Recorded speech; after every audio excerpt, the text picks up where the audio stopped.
شراز صاحب، یہ لطیفے کی بات ہے.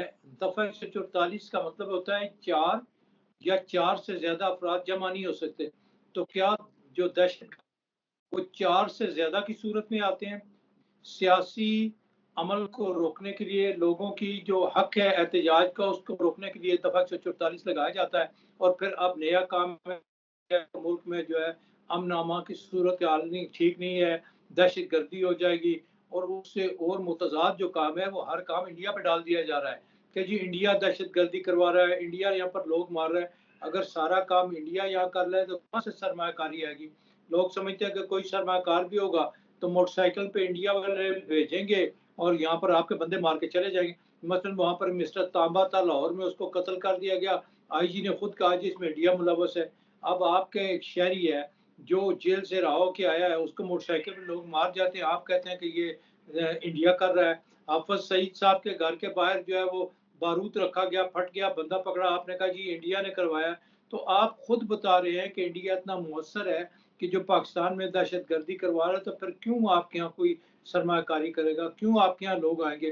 تو اس کا مطلب ہے یہاں پر انڈیا کا راج ہو گیا ہے. اور آپ بالکل نمبر 1 جو ایجنسی ہے وہ کیا کر رہی ہے؟ اگر انڈیا کے لوگ یہاں پر آ کے لوگوں کو مروا سکتے ہیں، جا سکتے ہیں، تو پھر نمبر 1 ایجنسی کس چیز کا نام ہم نے رکھا ہوا ہے؟ صرف یہ دکھاوا ہی ہے. تو لہٰذا سرمایہ کاری کا بھی کوئی امکان نہیں کہ ملک میں جب تک سیاسی استحکام نہیں ہوگا، قانون اور آئین کی بالادستی نہیں ہوگی، اس کو لوگ دل سے تسلیم نہیں کریں گے.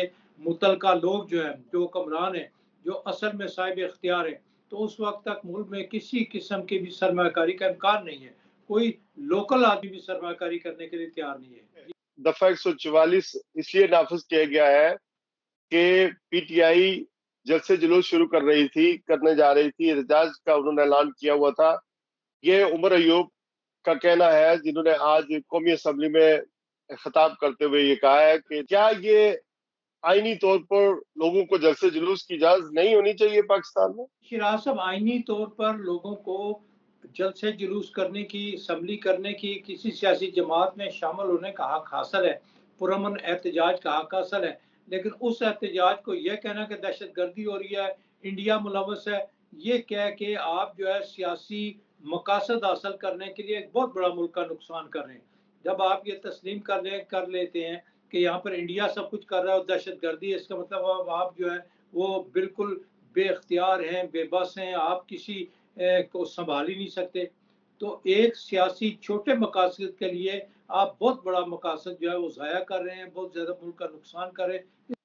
بجٹ پر کچھ ریزرویشن پیپلز پارٹی نے شو کی ہیں، جبکہ مذاکرات ہو رہے ہیں. پہلا دور سنا ہے بلاول بھٹو زرداری اور شہباز شریف کے درمیان ناکام ہو گیا ہے. ہم سمجھتے ہیں کہ people party is playing a game here, politics game کھیل رہی ہے بیسیکلی، اور بجٹ پر ظاہر ہے ووٹ دے گی، کیونکہ ان دونوں کا مفاد اسی میں ہے کہ ایک دوسرے سے جڑے رہے. نہ اگر حکومت بجٹ پاس نہیں کر پائے گی تو اوبیسلی حکومت گر جائے گی. اور جنہوں نے ان کو اکٹھا کیا ہے، سوٹا بردار جو ہیں، وہ ان سے ووٹ دلوائیں گے، وہ بجٹ پاس کروا سکیں. یہ ایسے بھول کی بات ہے کہ بجٹ پاس نہیں ہوگا. پیپلز پارٹی محض بلیک میلنگ کرتی ہے، وہ ان سے اور مفادات لینا چاہتی ہے، اور وزارتیں لے گی اور سہولتیں لے گی. وہ کہیں گے کہ مرکزی بجٹ میں سندھ کو اتنے 40-50 ارب روپے اور دے دو. بے نظیر انکم سپورٹ سب سے زیادہ سندھ میں استعمال ہوتا ہے، مرکز کا پیسہ ہے. عورتوں کو 3,000 روپیہ گھر میں دیتے ہیں اور وہ پیپلز پارٹی کو ووٹ دیتے ہیں، ان کی تعداد لاکھوں میں ہے. تو یہ بے نظیر انکم سپورٹ بنیادی طور پہ ووٹ خریدا جاتا ہے، ووٹ حاصل کرنے کا سرکاری مال پہ ایک طریقہ ہے. لہٰذا وہ اس کے لیے اور بلیک میلنگ کر کے کریں گے.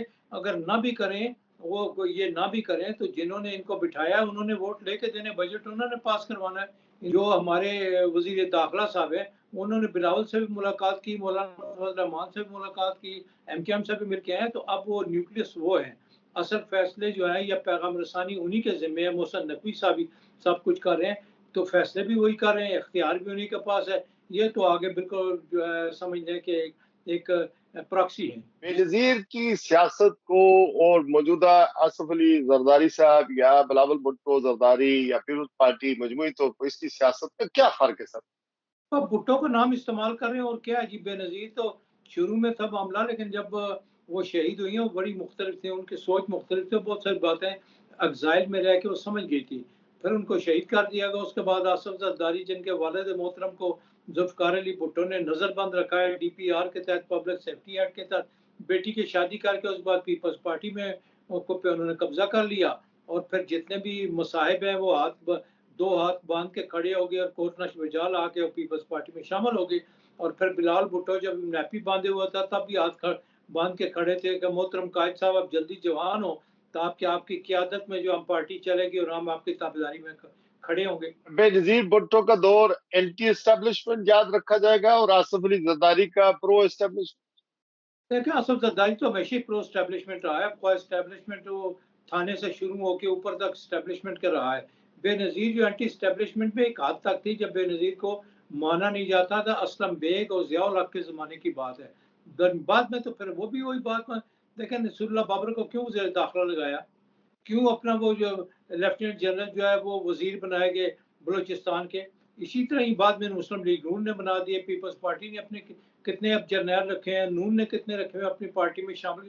یہ اسٹیبلشمنٹ کے لیے رابطے کے لیے خود بندے تلاش کرتے ہیں، ان کو لاتے ہیں، ان کو عہدے دیتے ہیں، اختیار دیتے ہیں تاکہ اسٹیبلشمنٹ سے رابطہ رہے اور تابعداری کرنے کے لیے ہم ہر وقت تیار رہتے ہیں. جی یہ جو 24 جون کو فل کورٹ سپریم کورٹ کا سنے گا، یہ سنی اتحاد یا PTI کی جو ریٹ ہے یا درخواست ہے کہ یہ جو سیٹیں ہیں اسپیشل، اس کا فیصلہ آپ کو کیسے لگتا ہے؟ PTI کے حلقے کہتے ہیں وہ بڑے پر امید ہے کہ انہیں سیٹیں مل جائیں گی، جبکہ دوسری طرف دیکھیں تو مشکل لگتا ہے. تو کورٹ کا فیصلہ کیا ہوگا؟ اور پھر عدالتوں کے اوپر جو پریشر ہے اداروں کا، وہ بھی کوئی ڈکی چکی بات نہیں ہے. تو آپ اس کو کس طرح دیکھتے ہیں؟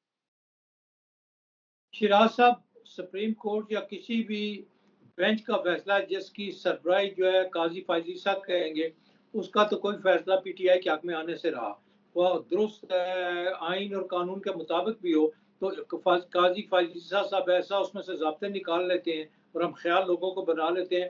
تو یہ کبھی ممکن ہی نہیں ہے کہ قاضی فائزی صاحب کی خواہش اگر ہو کہ سیٹیں مسلم PTI کو نہیں دینی تو نہیں دیں گے.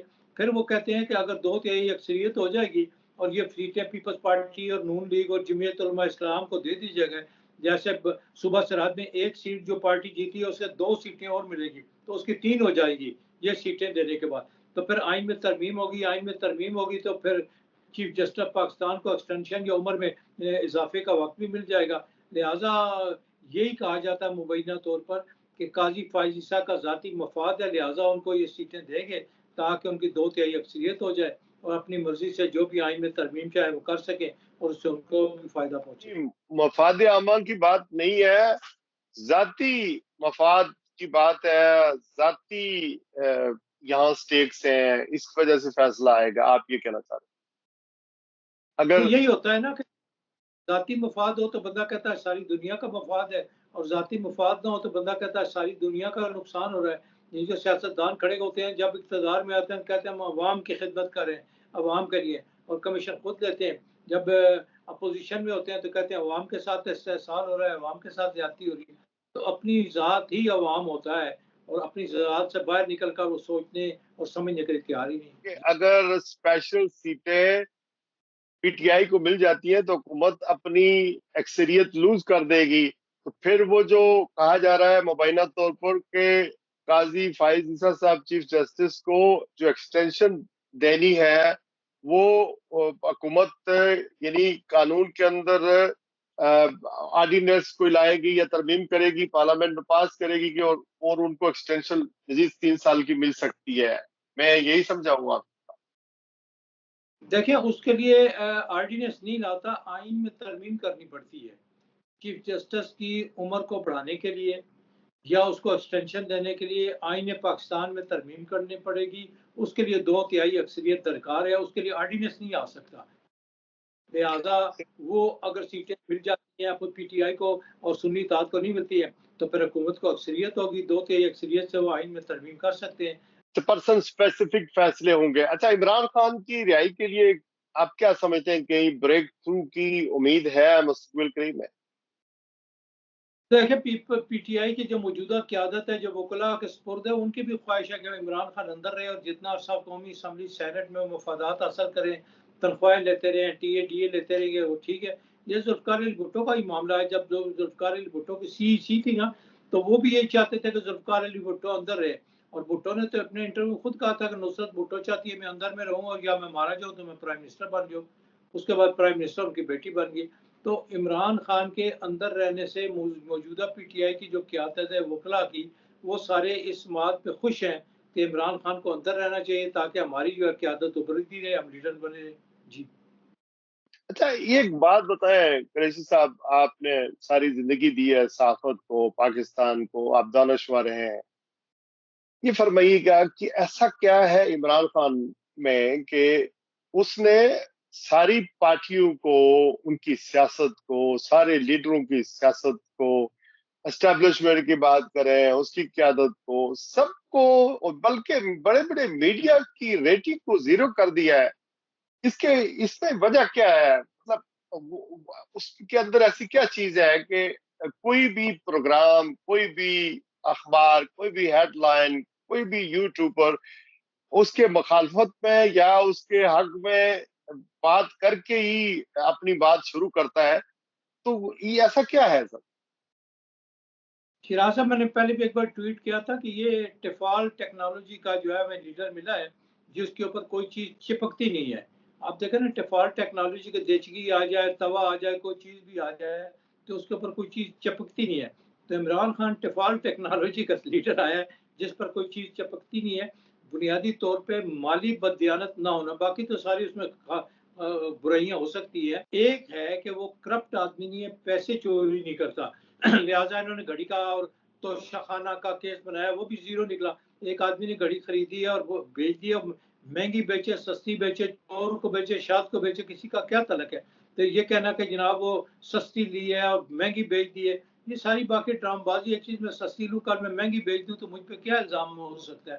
تو یہ بھی الزام چونکہ ختم ہو گیا، تو اس پر ایک الزام جو ہے نا کہ وہ بددیانت ہے، یہ لگانا چاہتے ہیں، ثابت نہیں ہو سکتا، اور لوگ اس کے خلاف صرف اس سے ایک بات کی وجہ سے کو کرپٹ نہیں ہے، قومی خزانے کو کھائے گا نہیں، دولت کا لوٹے گا نہیں، اس لیے اس کے پیچھے کھڑے ہیں۔ عوام میں وہ مقبول ہے، اور 8 فروری کو لوگوں نے رزلٹ ووٹ بھی ڈالے، لیکن سیم ٹائم قریشی صاحب میں جب دیکھتا ہوں 8 فروری کو، سوال یہ پیدا ہوتا ہے کہ قوم ووٹ دینے کے لیے تو عمران خان کو تیار ہے، لیکن کسی سافٹ انقلاب کے لیے تیار نہیں ہے۔ یعنی اگر کوئی مارے کھانی پڑے، باہر نکلنا پڑے بڑے نمبر پر، تو پنجاب خاص کر کے، خیر خیبر پختونخوا کی دوسری صورتحال ہے، پرامن طریقے سے لوگ باہر نہیں آ سکتے بڑے نمبر پر، اس کی کیا وجہ؟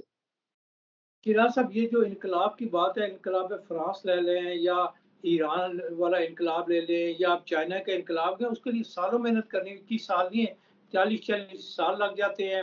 پھر لوگوں کو انڈر گراؤنڈ تیار کرنا پڑتا ہے، اس کی تنظیمیں بنائی جاتی ہیں، ذیلی تنظیمیں ہوتی ہیں، مرکزی تنظیمیں ہوتی ہیں، انڈر گراؤنڈ تنظیمیں ہوتی ہیں، تو پھر اس سے نقصان زیادہ ہوتا ہے، لوگ مارے پڑے جاتے ہیں، لوگوں کو ذبح کیا جاتا ہے، کاٹا جاتا ہے، ان کو جو ہے وہ کیمپوں میں رکھا جاتا ہے، جبری مشقت کے کیمپوں میں۔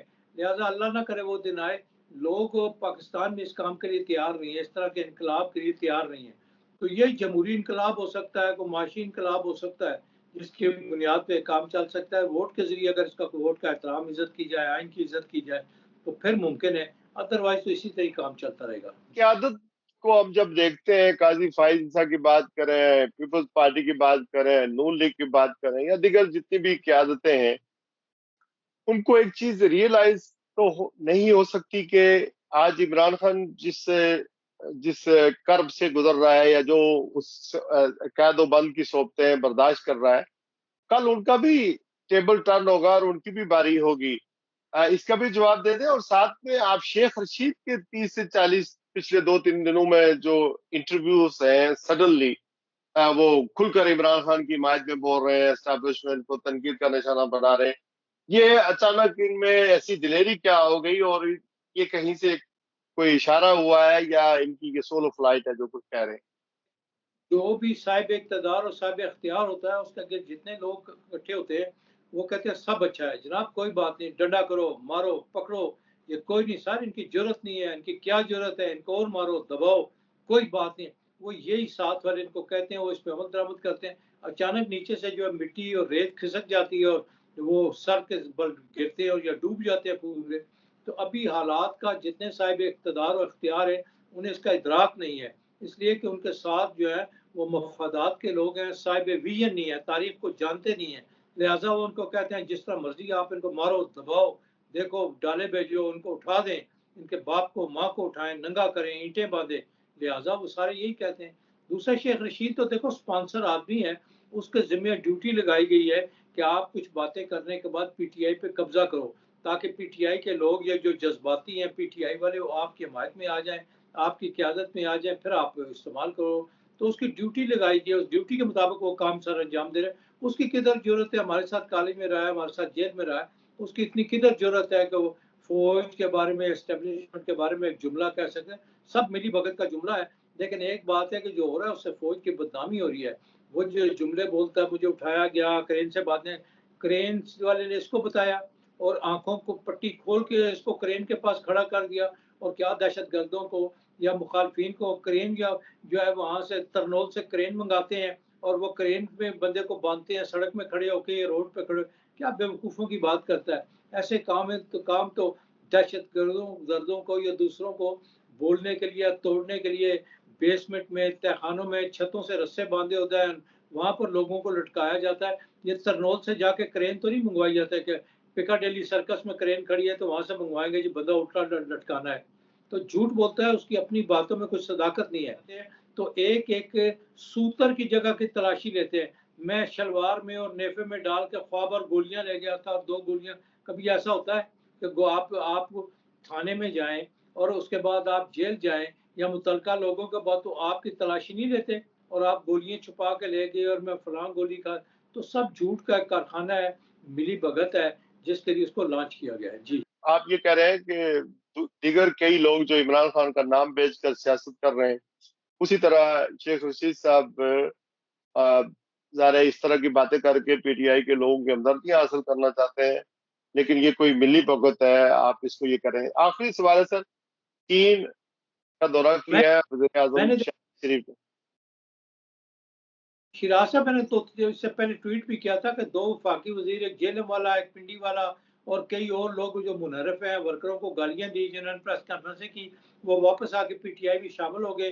پی ٹی آئی کے جو مخلص لوگ ہیں ان کو بدنام کریں گے, ان کو بددل کریں گے تاکہ پی ٹی آئی چھوڑ جائیں. تو ایک پورا پروگرام کا حصہ ہے جس کے مطابق وہ کام کر رہے ہیں. جی چین سے سرمایہ کاری پاکستان میں آنے کی کیا توقع ہے؟ میری معلومات ہے کہ چین نے کچھ بھی نہیں دیا ہے ہمیں. وزیر اعظم نے دورہ کیا ہے, بڑا اہم نہیں موجود. آئی, دبئی سے نہیں آئی, چین سے نہیں آئی, مطلب اس قسم کے کوئی سرمایہ کاری بالکل آئی ہوئی ہے, آنے کا امکان ہے. جب آپ کہیں گے کہ دہشت گردی ہے, انڈیا بندے مار رہا ہے, ہمارے یہاں دہشت گردی ہے, تو اس کے بعد کون آئے گا جی؟ دہشت گردی میں کوئی پیسے لے کے آئے گا کہ مجھے مارو جی؟ تو یہ نہیں ہو سکتا. جو یہ چھوٹے سیاسی مفاد کے لیے قومی اور ملکی مفاد کو دو پہ لگائے ہوئے ہیں, بس اللہ ہی رحم کریں. 6 جولائی کو شاہد خاقان عباسی اور مفتاح اسماعیل نئی پارٹی بنا رہے ہیں, عوام پاکستان. اس پر آپ کا تبصرہ کیا ہے؟ پرو اسٹیبلشمنٹ, اینٹی اسٹیبلشمنٹ, یا ان کی ملی بھگت سے, یا سول آف لائف؟ نہیں, وہ اس کو ملی بھگت بھی, کوئی سول آف رائٹ اس میں وہ بھی جانا چاہ رہا ہے. وہ اسد عمر کا جو بھائی ہے وہ بھی جائے گا, یہ بھی جائے گا, نواز کھوکھر کا بیٹا بھی جائے گا. کوئی اس طرح لاہور کراچی سے لوگوں سے رابطے کر رہے ہیں. رات اس نے ایک ٹی وی چینل پہ کسی نے پوچھا کہ آپ نون لیگ چھوڑ دی ہے, وہ جو مریم نواز کے جو ایڈوائزر تھے, تو انہوں نے کہا جی ان کا جو پی ٹی آئی میں جا رہے ہو, کہتے پی ٹی آئی میں نہیں جا رہے, تو یقیناً وہ بھی اسی پارٹی میں جائیں گے, شاہد خاقان عباسی میں. لیکن کیا عوامی پذیرائی ملے گی, یہ سوال ہے. کہ پارٹی تو بن جائے گی, نام کے لوگ بھی ہو جائیں گے, کیا انہیں عوامی پذیرائی ملے گی پی ٹی آئی کے ہوتے ہوئے؟ میرا خیال نہیں ملے گی. اپنا بہت سارا خیال رکھیے گا. ناظرین, آج کے لیے بس اتنا ہی. اللہ پاکستان اور اہل پاکستان کی خیر کرے. عوام کسی بھی ملک کی بہت اہم ہوتی ہے. عوام کی پلس پر جس نے ہاتھ رکھا, عوام کو اپنے ساتھ لگایا, تو ملک بھی آگے بڑھ سکتا ہے اور وہ بھی کامیاب ہو سکتا ہے. انا, ضد, ذاتیات, ذاتی مفاد, یہ ساری چیزیں ثانوی ہیں. ملک اور قوم امپورٹنٹ ہوتی ہے.